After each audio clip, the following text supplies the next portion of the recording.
he done?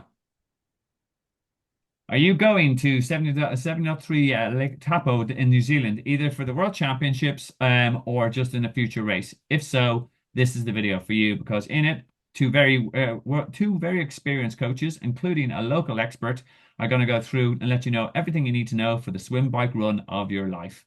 So we will get through it and we'll talk you through it, give you equipment recommendations, and we'll give you all sorts of hints and tips to make sure you have the best race possible.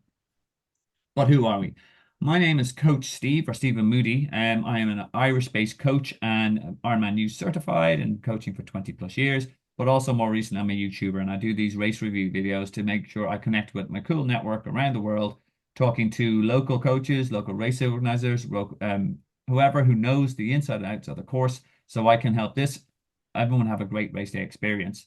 And today, I'm absolutely delighted to be joined by Coach Ray, who is a New Zealand-based coach. Ray, how are you doing? I'm great, thanks, Steve, and appreciate the opportunity to join you on one of these videos and connect. Cool. And you've been coaching for a while and you've actually got So, experience of this course. You want to tell the audience a little bit on that one?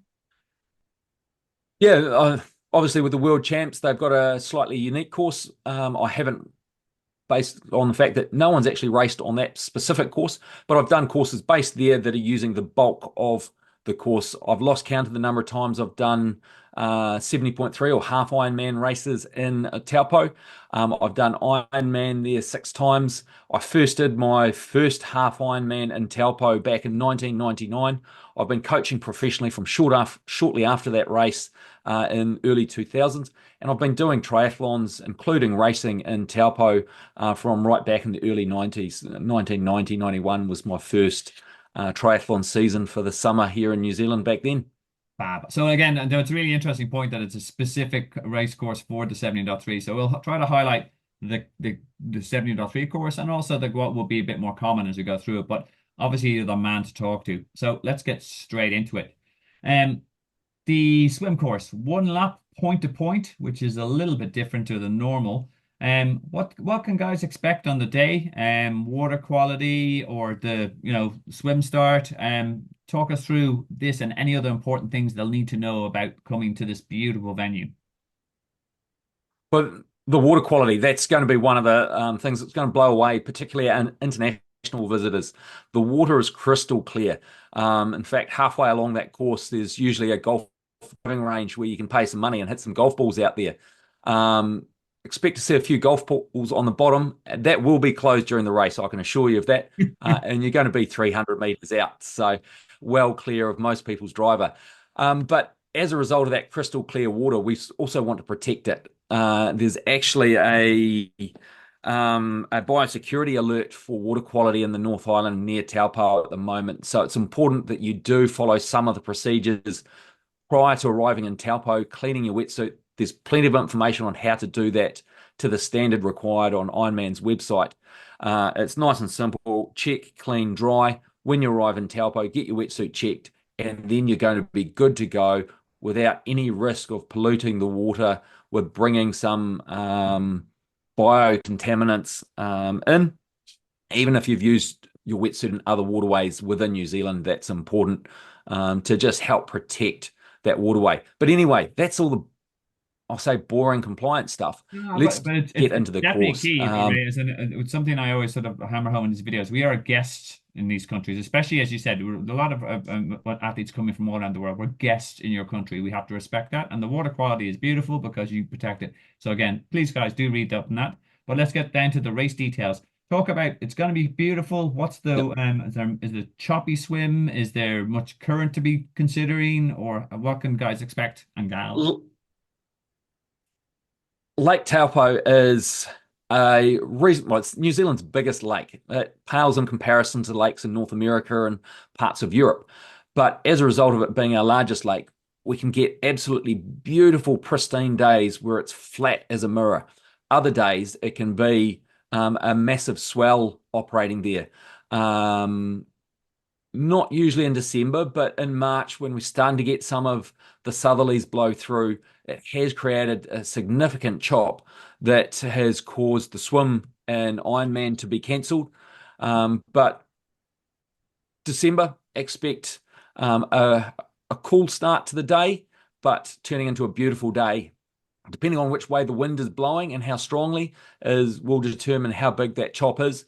But it's going to be a stunner. You'll be swimming straight out into the lake, heading south, and directly ahead of you for the Lord of the Rings fans will be Mount Doom at the other end of the lake, Mount Narahoe.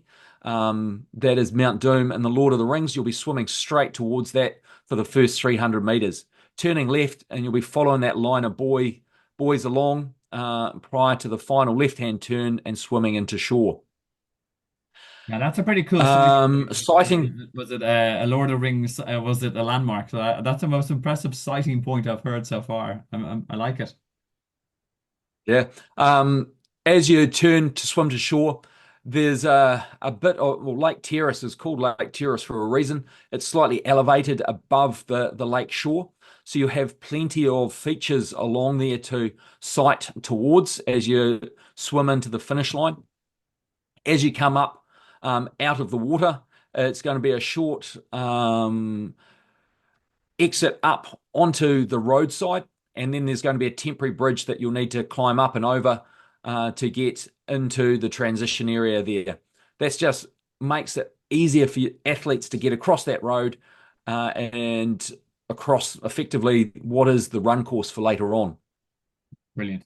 So definitely it's going to be a Key good features for video, the by the way, swimming. from the sound of things. Exciting sounds dead easy. You've got a Game of Thrones, sorry, a Lord of the Rings mountain here, straight line, straight shot down, and it's point to point, and then you said you're aiming for the terraces. Sounds like an easy enough swim. But yeah, only thing to be aware of is make sure that once you've sorted everything in the transition area on the morning, you leave enough time to get down to the start line. It is a short walk, but you still need to allow for time for that. That's a standard at Taupo, and they have plenty of announcements about that reminding you. So just keep on top of that. Make sure you get down there early, get things set up to allow you enough time to walk down to the start line. Wow, brilliant. And again, I always advise people as well if they're going. Now, again, we're talking to experienced athletes here, but I always have some sort of old flip-flops or sort of hotel slippers that, because you don't want to walk down in your wetsuit and bang your toe or something. And you'll get here. And as long as you can put them in the bin or whatever, like that's the way to do it. As again, bearing in mind, again, we're guests, you don't litter, or give them to a volunteer. Say, listen, can you bin that for me? That's always a good tip. So short run into Yep. transition. Any other final swim tips for the guys? Anything? As you track sort of in the southwesterly direction, there'll be another main mountain, not of any significance to the Lord of the Rings fans, but that's a key sighting point, and you'll often have, depending on your start time, you could have the sun rising above that, depending on how early your start time is. So tinted goggles or polarized goggles or not? Yes or no, do you think? Would you recommend? I I typically don't in Taupo, but once again, if you're in one of the later starts, then that could be an option depending on the weather on the day. The weather in Taupo can be changeable. It often starts off relatively cloudy and then turns into a stunning, beautiful day as the cloud burns off. Okay, cool. All right. Athlete choice again, depending on the ways. And we believe they're going to be Yeah, broken up by age groups because it's the world champs and all the rest. But again, or it could be still a roll in swim start, more likely an age group. But again, we're still waiting for the athlete brief. Do check out on that. Um, on that, what else have we got going on here?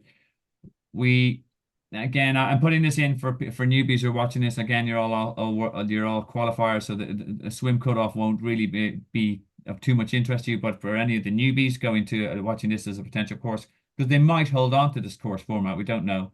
But it'll be 1 hour and 10 minutes to get from your swim start. I've also included this in as a typically at this point in the reviews, I have to talk through a rolling swim start. Again, this is probably the same, but it will probably be broken down by age group, we suspect. And again, but there will be a rolling swim start rather than a mass swim start. It is from a beach start or is it from a floating start normally? Ray, do you again, or do we know at this point? the Taupo 70.3 is traditionally a beach start, moving out into the water, similar in that fashion there. Whereas the full Ironman is typically a deep water start. So It's one of the, well, actually, interesting enough, one of the very few Ironmen are still that still does a deep water start. And again in the days, so I look forward to doing that race review with you as well, mate. Okay, but again, not good. People who are world champions qualifiers are not going to go too much into you know which way how to get you where you're going to position yourself, etc. Will be a clean transition as opposed to a traditional transition. For the world champs, Ray. yeah, I believe so. The athlete guide hasn't been published, so I haven't actually read that and confirmed, but I would be expecting it to be. The transition bags are a great way to have your equipment and what you need nice and simple. You come running in, grab the bag that you need, and then move on into the change tent, and then leave behind what you don't need. What's your top tip, even to like someone who's competing in the world champs? Your top, if you were to give your top transition one tip, what would it be? Don't sprint out of the water. Take your time to move efficiently and quickly. I'm not saying walk or crawl. I'm just saying don't sprint. That's going to be 200, 250 meters to get into the transition area. If you absolutely redline it, you're going to need to pay that match back on the bike.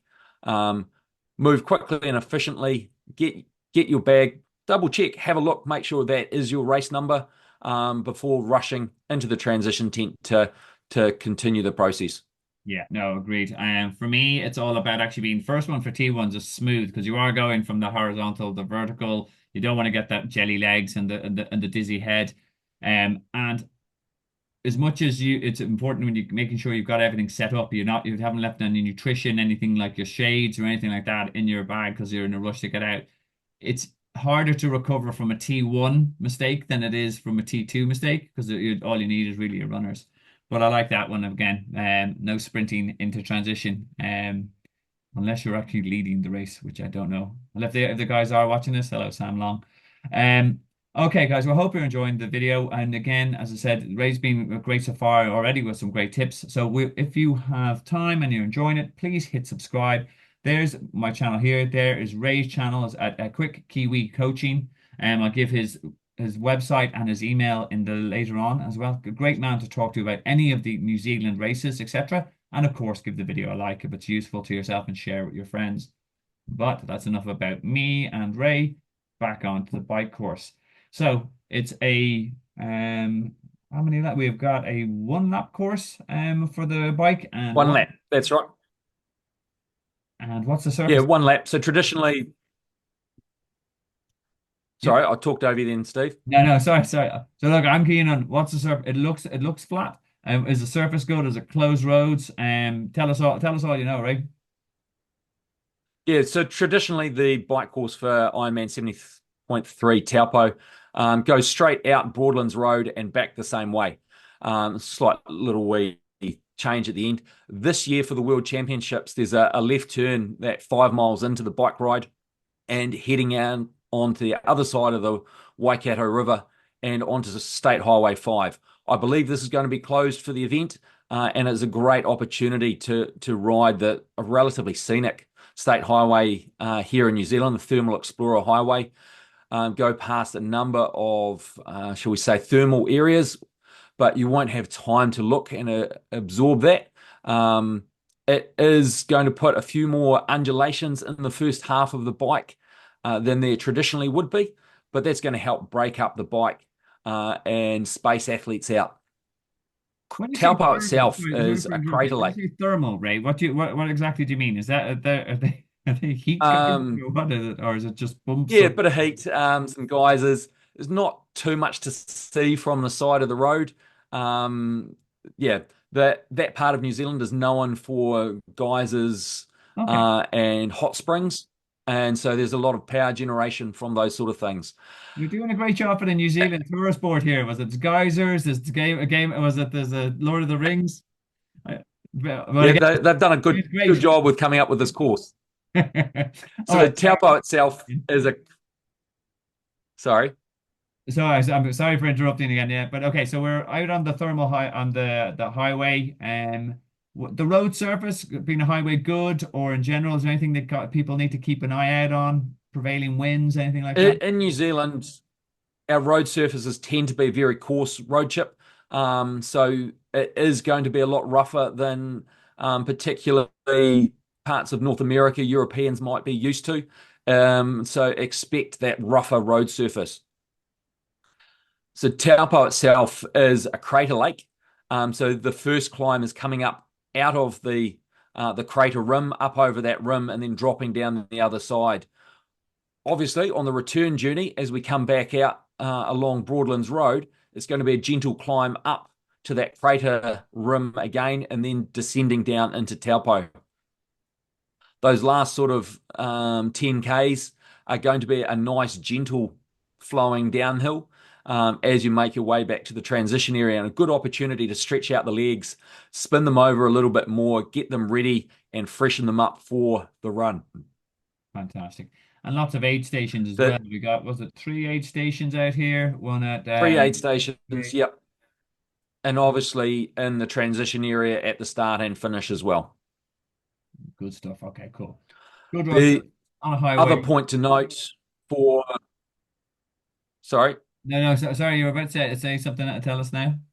yeah, the other point to note for North Americans and Europeans is in New Zealand, we drive and ride on the left-hand side of the road. So that might be something for people to pay attention to if they're used to being on the other side of the road. Cool. So which side do you overtake then on? You overtake on the, so if I'm, On the right hand side. So the athlete you're overtaking will be on your left on the inside. And especially along that initial part of Broadlands Road, you potentially could have athletes from an earlier start returning back in, or if you're in an early start, as you're returning to the transition area, you'll have later athletes from later starts heading out onto the course. yeah, no, absolutely. And it's a key point as well. And what I like, especially for other guys, and we're also learn how to say on your right in different languages, as in like it's a la derecha on in Spanish, because you will, this is one of the races where there will be a huge amount of nationalities and not enough, and not everyone will be speaking English. So, and again, it's making sure you communicate as well, because there will be, as you said, different age groups, etc. So there will be a lot of stronger riders as well. But that's a massively important point on overtaking on the right. Now, that's fantastic. Any other hints or tips for the bike course, Ray? Um, the weather, depending on the wind on the day, you could actually get a nice tailwind back along Broadlands Road. However, if the wind's blowing the other way, that could be an ugly headwind coming back. So a key point, stay aero, stay out of the wind as much as practical. Like I said, it's a gentle climb all the way back in over the crater rim before descending down into Taupo. Most of the climbs, there's some segments that are a little bit steeper and get up and attack those climbs. But most of the time, you can comfortably ride those climbs, staying aero and making the most of that. Yeah, absolutely. Definitely a TT course. I think the only reason why some people might not have TT bike, it depends on how far they have to travel, I suppose. Like it's a bit more hassle getting your, I know guys from my who are going to race are renting bikes over there, but again, you're right. Even on a good road bike, it's just down in the hoods, making sure you're as aero as possible. No, it looks like a good track. Closed roads and amazing. And also again the actual World Championship course seems a brilliant. It seems like New Zealand is really pulling out all the stops to make it much more different and just a fast as possible course for everyone. So that sounds fabulous. Any other last minute tips for the bike, mate? Yeah, not off the top of my head. Take that opportunity on that downhill. Use the advantage of gravity assisting you back to the transition area, just to button off a little bit, but maintain that speed. Stretch out the legs. Get ready for that run. Yeah, absolutely. And also time, making sure you're sticking to your nutrition strategy as well. As in, I think again, these guys, we're not teaching our grandmothers to suck eggs here, but it can for a faster end, and if there's a bit of a tailwind, that's where I find my athletes always say, "Oh no, I forgot about nutrition. I was flying," and I went, "Yeah, yeah, you're flying, but you weren't actually fueling." So again, even if you are taking advantage of this nice downhill, and if Ray says when you got the tailwind in the back, if it's working out for you, just make sure you're on top of your transit, your nutrition. Again, putting in this here for more reference, if you're looking at this as World Championship qualifier, this is probably 5.5 hours to get the bike done. Right. Um, Again, we'll talk a little bit about aid stations. Again, you guys know how to do an aid station. There's a couple of things I really want to emphasize here, though. Just as we need to respect New Zealand's water, you can only, and you know this, but again, I always say it to make sure, especially if you're racing hard, you want to get a high position in your age group. The only place you can drop litter is in the transition zone where, sorry, not in transition zone, in the trash zone between the aid start and the end of the aid station. If you do drop litter, drop a bottle, sugar gel, you're being a dick and you don't deserve to be in the country. I need to refrain that, but again, respect the country, and also if that's not enough of a kick up your arse, as in you will get disqualified if you get spotted by it. And how painful would that be going all the way to New Zealand and coming back with a DQ beside your name and having to explain? So standard lads, it's water. The ISO drink we're not 100% sure on because Ironman is changing it throughout. In Europe, it's gone to precision hydration. In America, it's gone to mortal hydration, which is not going down well apparently. But we're not 100% sure what it will be yet. It has been Gatorade, you're saying, and what was the other one it was before? Oh, over the years, there's been a number of different products. Some of them are exclusive New Zealand products. Others are more popular internationally, like the Gatorades and the Powerades of the world. Yeah, like I said, the Athlete's Guide's not out yet. I don't actually know what the world champs are going to be. There must have been some announcement somewhere, but I just haven't seen it yet, so I don't know. And I'll put it in the comments below as soon as we track that down. But again, you will have Morton gels and bars, you'll have fruits, and again your water. Again, use your aid stations wisely as a key part of your nutrition strategy. If you are a One newbie, thing with Taupo, they've got a fantastic volunteer network that some of them have got over 20 years of experience volunteering at Ironman and Ironman 70.3 events in their town.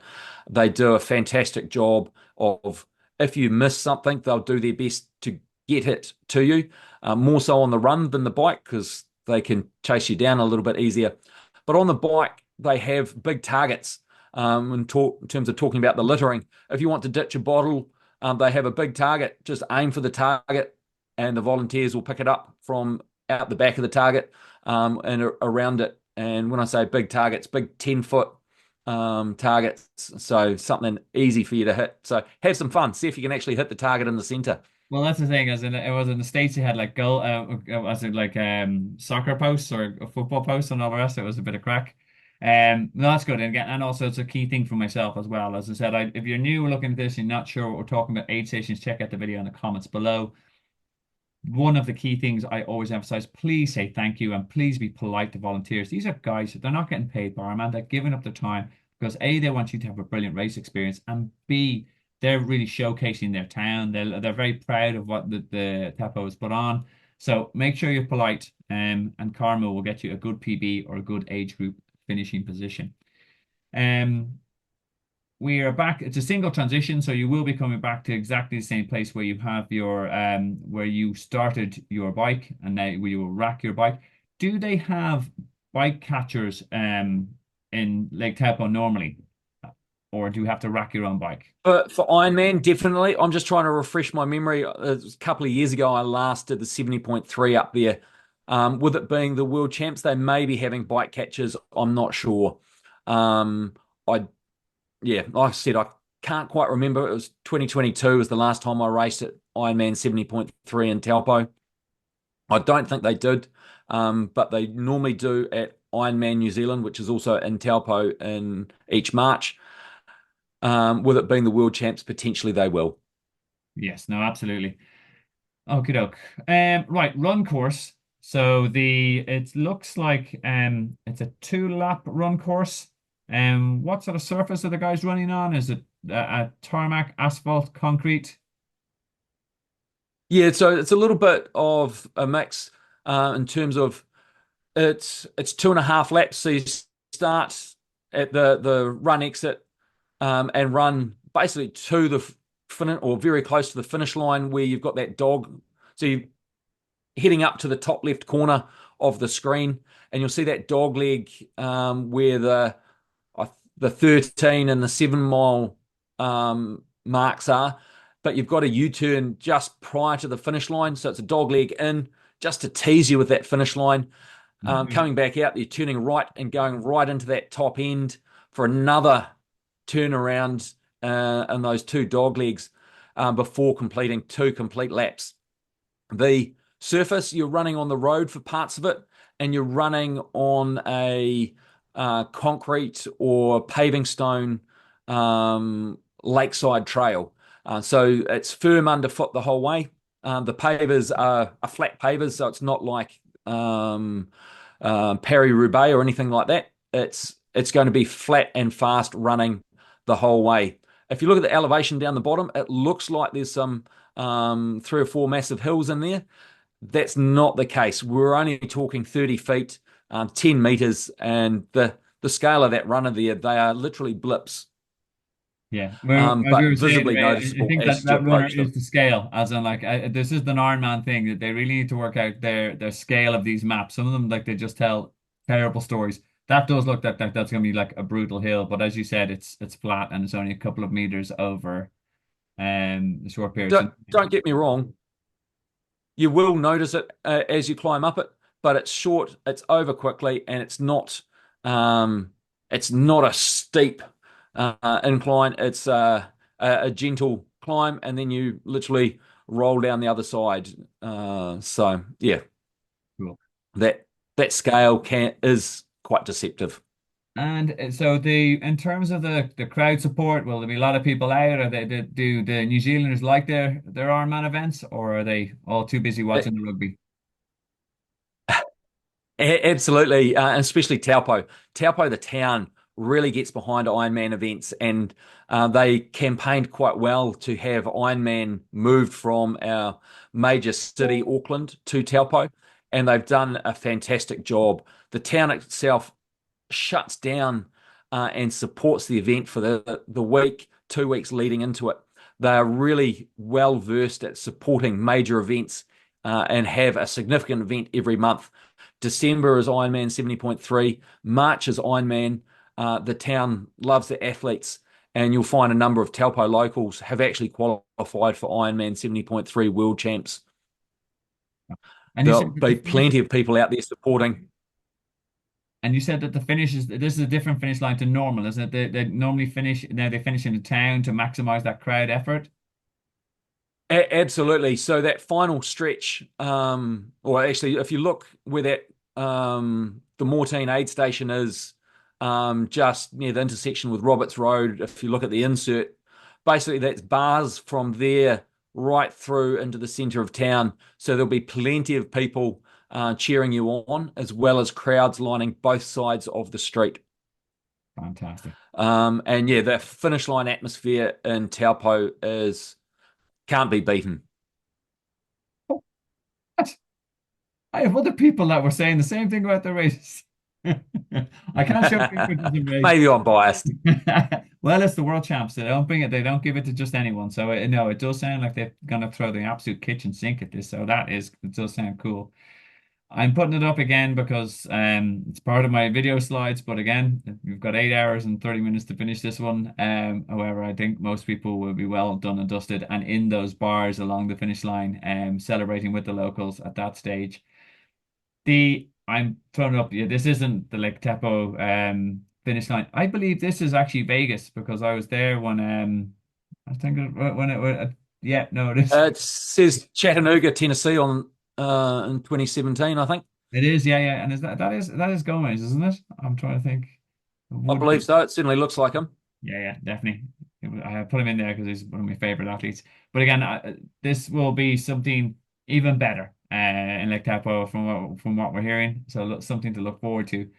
We'll talk a little bit about some other considerations and a bit of the race day timetable, which we've managed to pull down from the site. The we have, you guys probably know it inside and out, but again, just maybe refreshing your race day nutrition strategy. There's a video in the comments below if you want to check anything out there. Beginner's guide to packing, and I don't care how experienced you are, you always forget something. So there's a handy downloadable checklist in it.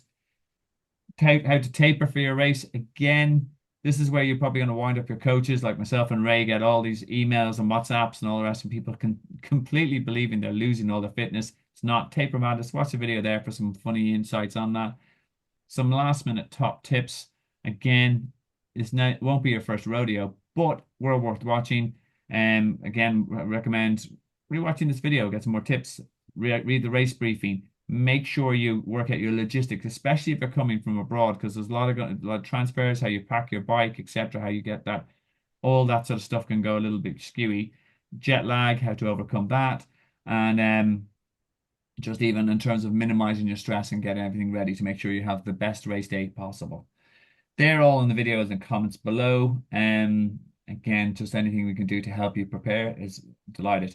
Race day timetable. In terms of the event the event will be open for registration on the Friday, and people can check in at that stage.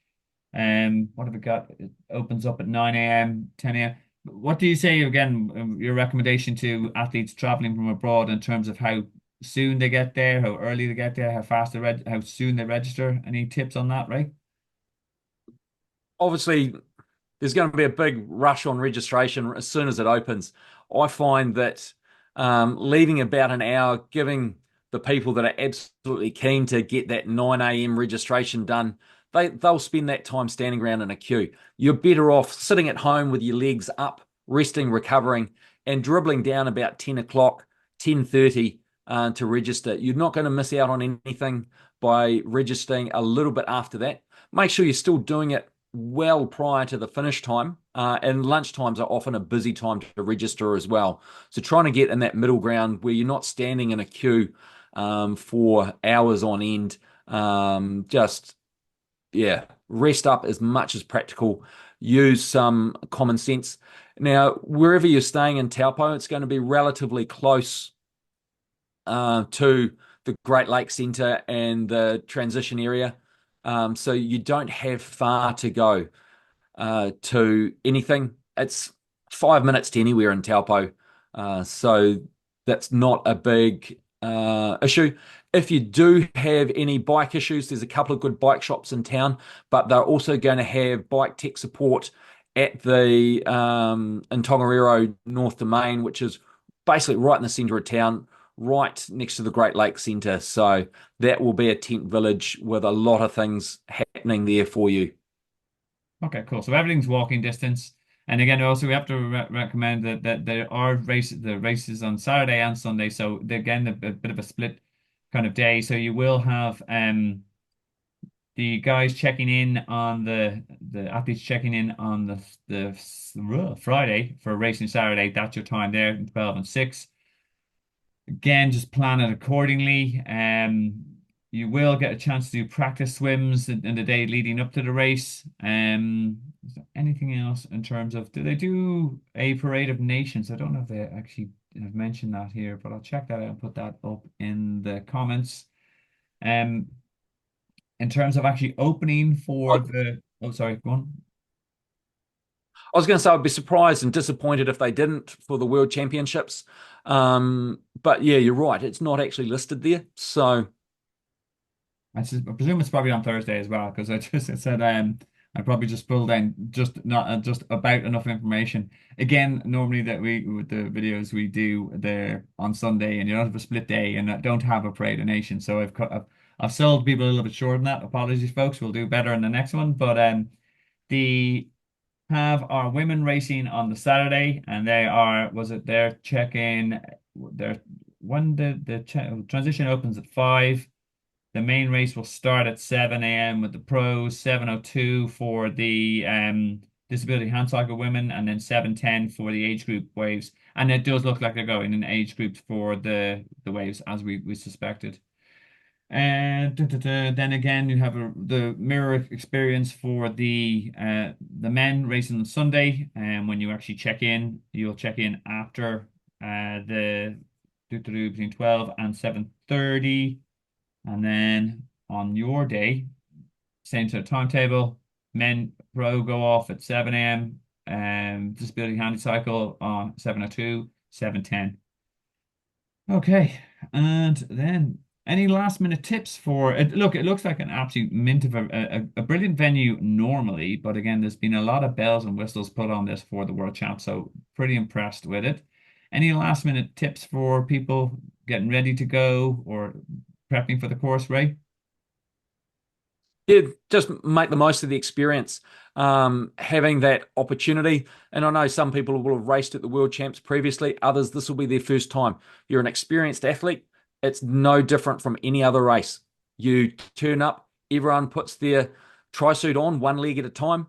Don't get overawed by the fact that it is a World Championships. Just go make the most of the experience, race hard, race fair, and have a lot of fun whilst you're out there on the course.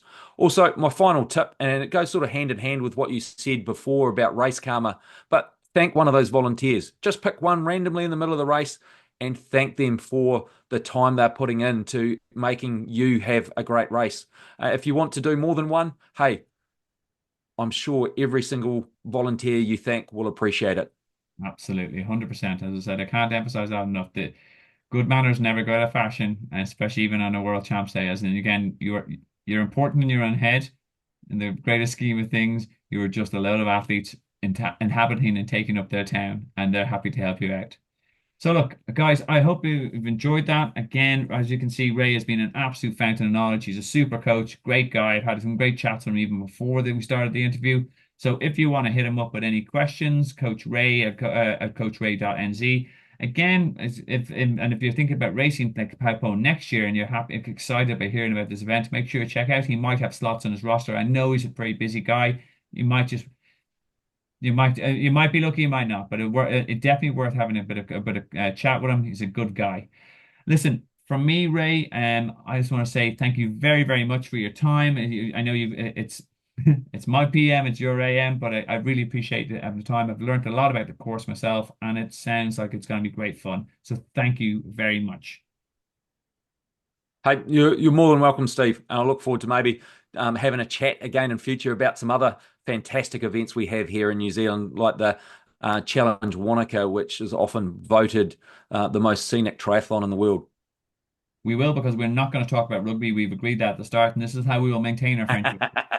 Well, until we beat you guys in the World Cup. Okay, no, I have to stop that. I have to stop that. I'm having this argument with South African coaches and New Zealand coaches. It's getting out of hand. At least we can slag off the Australians. Guys, we're diverging, but again, guys, thanks very much for watching. Remember, like and subscribe, and I hope we found it useful. And have a super race in Lake Taupo.